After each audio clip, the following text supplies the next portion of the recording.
탈북민들 사이에도 창업에 대한 관심이 꽤 큰가 봅니다.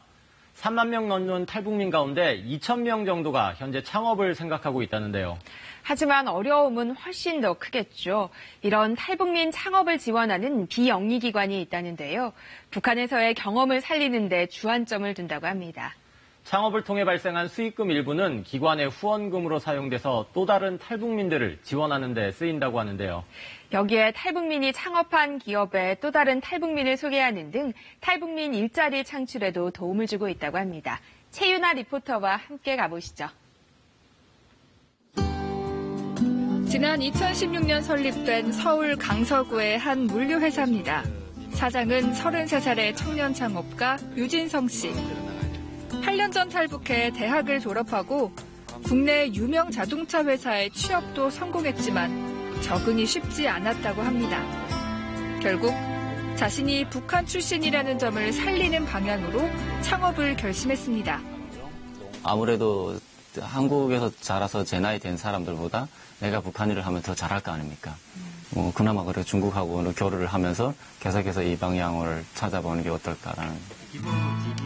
북한과 중국 지리에 밝았던 진성 씨가 선택한 사업은 물류였습니다. 한국과 중국으로 가며 소형 가전제품 수출입 일에 나선 건데요.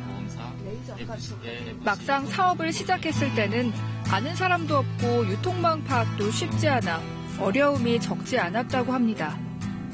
새로운 땅에 그냥 맨 땅에 그냥 뚝 떨어졌다라는 생각밖에는 들지 않았어요. 그만큼 또 인바운드가 넓어지는 것만큼 각자 구색을 맞춰야 되는데 이거에 대한 어떤 매뉴얼, 이런 게 너무 힘들었어요. 막막한 상황 속 진성 씨가 찾은 곳은 탈북자들을 위해 마련된 창업 지원 단체였습니다. 세계 지원, 그리고 마케팅 지원, 그리고 이게 그래픽, 그러니까 저희 같은 경우에는 아기자기하게 어떤 형상으로 할 수 있는 판촉물이나 이런 걸 만들어내는 게 좀 어려움이 있거든요. 여기 이 부분을 잘 좀 저희를 지원해주고 계십니다. 지금은 8명 규모로 성장한 회사. 여기에는 유 씨와 비슷한 북한 출신은 물론 중국인과 조선족, 한국인 등 구성원도 다양합니다. 여기 또 대부분의 분들도 중국 경험이 다 풍부해요. 그러니까 저만 그런 게 아니라 이 사람들이 가지고 있는 개인 고객들 그리고 개인 능력들을 이미 다 외부에 있을 때는 자기 능력을 발휘하던 사람들인 거죠. 해당 기업을 지원했던 탈북민 대상 창업 컨설팅 단체를 찾았습니다. 5년 전 설립된 예비 사회적 기업인데요. 북에 계실 때 중국과 이렇게 무역 사업을 하셨던 물류 사업을 하셨던 분들은 훨씬 더 저렴하고 싸게 물건을 가져오실 수 있는 그런 네트워크를 중국에 가지고 계시더라고요. 그리고 중국어도 물론 잘하시고, 그러니까 그런 부분이 어떻게 보면 그래도 그 탈북민들이 가지고 있는 좋은 강점, 차별점이라고 저는 보게 됐습니다. 이곳이 가장 먼저 진행한 건 심층 인터뷰. 탈북 창업가들의 고충과 필요사항들을 모으는 일이었습니다.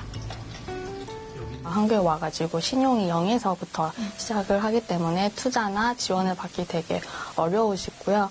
홍보나 마케팅 혹은 회계 같은 부분에 대해서 한국 시장을 이해하는데 어려움이 있어서 그리고 그거를 활용하는데 어려움이 있다고 보고 있습니다.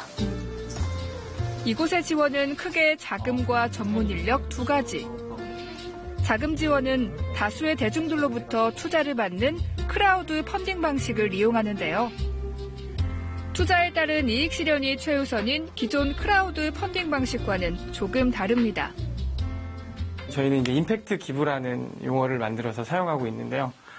모인 자금을 이제 탈북민들에게 지원을 하고 그분이 잘 자립을 하셔서 다시 원금을 더블리지에 재기부하면 저희가 그 자금으로 또 다른 탈북민의 자립 창업을 지원하게 돼요.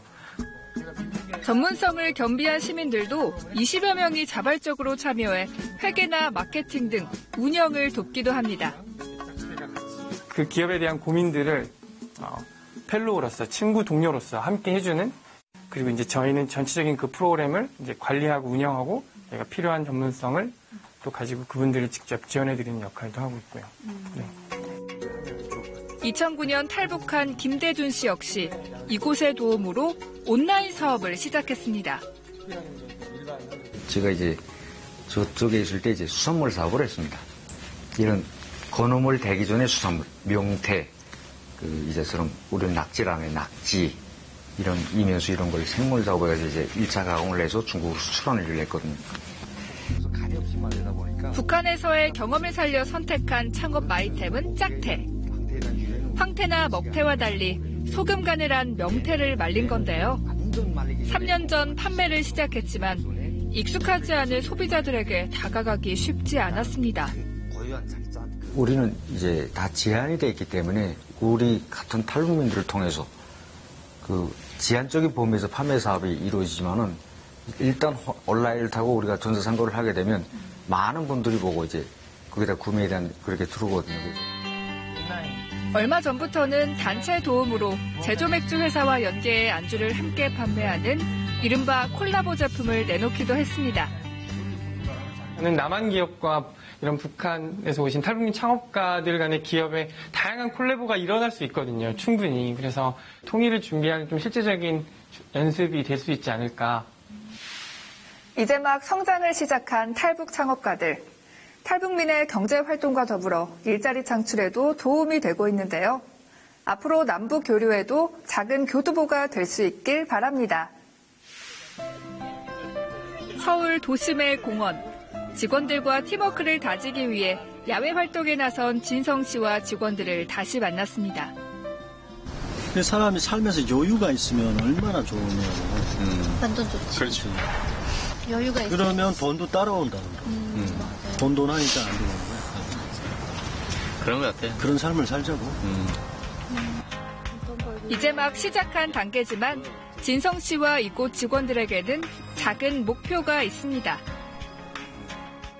저희 직원들 모두가 남북이 통일됐을 때 저희가 경제 부분에서 한 자리를 할 수 있고 또 역할을 할 수 있는 사람으로 되기 위해서 지금까지 앞으로도 계속 하는 거고요. 북한에서 살았다라는 것만으로 그걸 내세워서 난 다 한다라고 장점이긴 하지만 다 한다고 할 수는 없죠. 지금은 막혀있지만 곧 열릴 그 내일을 위해서 더 열심히 뛰고 있습니다. 신생기업 10곳 가운데 7군데가 5년 안에 문을 닫을 정도로 경쟁이 치열한 한국 사회에서 자신들의 경험을 바탕으로 시도되는 탈북민들의 창업 실험이 좋은 결과를 낳기를 기대해 봅니다.